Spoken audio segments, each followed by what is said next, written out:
Man quotidien d'aujourd'hui, 26 mai 2023, nous considérons chercher le Seigneur.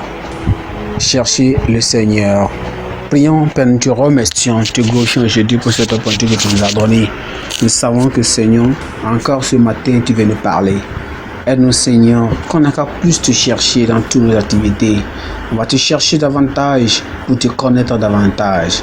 Et que, Seigneur, en te connaissant, en te cherchant, Seigneur, la grâce et l'honneur nous seront encore sur nous, au nom de Jésus. Seigneur, merci parce que tu nous as exaucés. Au nom précieux de Jésus, Seigneur, nous avons prié. Amen. Cherchez le Seigneur. Test. Deuxième Chronique, chapitre 15, nous allons partir du verset 1 jusqu'au verset 19. Deuxième Chronique, chapitre 15 plutôt, nous allons partir du verset 1 jusqu'au verset 19. L'Esprit de Dieu fut sur Azaria, fils d'Obed. Et Azaria alla au devant d'Assa et lui dit, écoutez-moi Assa et tout Juda et Benjamin, l'Éternel est avec vous quand vous êtes avec lui. Si vous le cherchez, vous le trouverez, mais si vous l'abandonnerez, il vous abandonnera. Pendant longtemps, il n'y a eu pour Israël ni vrai Dieu, ni sacrificateur qui enseignant ni loi. Mais au sein de leur détresse, ils sont retournés à l'Éternel, le Dieu d'Israël, et ils l'ont cherché et ils l'ont trouvé. Dans ce temps-là, point de sécurité pour ceux qui allaient et venaient, car il y avait de grands troubles parmi tous les habitants du pays. On se heurtait, peuple contre peuple, ville contre ville, parce que Dieu les a agités par toutes sortes d'angoisses. Vous donc, fortifiez-vous et ne laissez pas vos mains s'affaiblir, car il y aura un salaire pour vos œuvres. Après avoir entendu ces paroles et la prophétie d'Obed, le prophète Assa se fortifia et fit disparaître les abominations de tout le pays de Juda et de Benjamin et des villes qu'il avait prises dans les montagnes d'Éphraïm, et il restaura l'autel de l'Éternel qui était devant le portique de l'Éternel. Il rassembla tout Juda et Benjamin et ceux d'Éphraïm, de Manassé et de Siméon qui habitaient parmi eux, car un grand nombre de gens d'Israël se rejoignirent à lui lorsqu'ils virent que l'Éternel son Dieu était avec lui. Ils se rassemblèrent à Jérusalem le 3e mois de la 15e année du règne d'Assa. Ce jour-là, ils sacrifièrent à l'Éternel sur le butin qu'il avait amené 700 bœufs et 7000 brebis. Ils prirent l'engagement de chercher l'Éternel, le Dieu de leur père, et de tout leur cœur et de toute leur âme. Et quiconque ne cherchait pas l'Éternel, le Dieu d'Israël, devait être mis à mort, petit ou grand, homme ou femme. Ils juraient fidèlement à l'Éternel à voix haute, avec des cris de joie et au son des trompettes des corps. Tout Juda se réjouit de ce serment, car ils avaient juré de tout leur cœur. Ils avaient cherché l'Éternel de plein gré et ils l'avaient trouvé. Et l'Éternel leur donna du repos de tous côtés. Le roi d'Assa enleva même à Massa, sa mère, la dignité du règne, parce qu'elle avait fait une idole pour Astarté.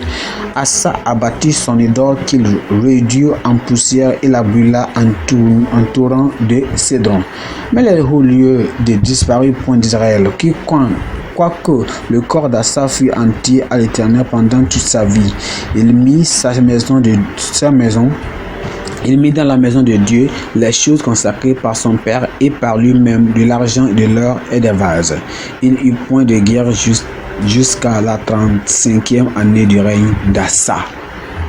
Amen. Verset clé, c'est verset 4.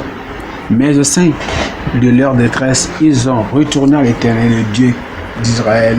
Ils l'ont cherché et ils l'ont trouvé. Amen. Cherchez le Seigneur. Un examen plus approfondi de la condition de Juda dans le passage d'aujourd'hui nous amènerait facilement à dire qu'il n'y a rien de nouveau sous le soleil. Confronté à cette lecture, dans ces temps-là, point de sécurité pour ceux qui allaient et venaient, car il y avait de grands trous parmi tous les habitants du pays. Nous pouvons voir les ressemblances entre les temps d'alors et ce que notre monde connaît aujourd'hui. Les deux époques ont connu des tempêtes sociales et économiques troublantes. Dans notre texte, le peuple de Juda, dans sa détresse, a cherché le Seigneur et ils l'ont trouvé. Ils ressentirent un grand soulagement lorsqu'ils obéirent à la voix du tout prophète de Dieu. L'autel du Seigneur a été restauré. Le roi Asa a détruit les idoles du pays et a détrôné sa mère en tant que reine. Tout le peuple s'est rejoint en prêtant serment de servir le Seigneur par les idoles. Le résultat évident fut que quoi? Ce résultat évident fut que l'Éternel leur donna du repos de tous côtés. Il n'y eut point de guerre dans le pays pendant les années. Alors, les gens du monde aujourd'hui s'éloignent du Seigneur du ciel et poursuivent des faux dieux et des enseignements qui les entraînent plus profondément dans le péché et l'apostasie. Et le prêtre peu ou pas l'attention à la Bible ni à son avertissement que le temps est court pour le transgresseur impénitent. Les chrétiens doivent prêcher le salut aux pécheurs, afin qu'ils puissent échapper à la colère à venir de Dieu.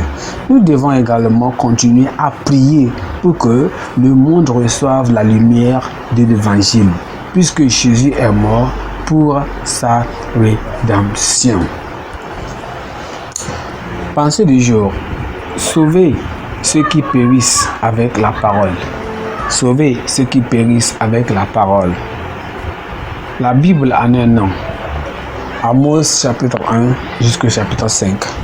Amos chapitre 1 jusqu'au chapitre 5. Prions, Père, te remercie de glorifions.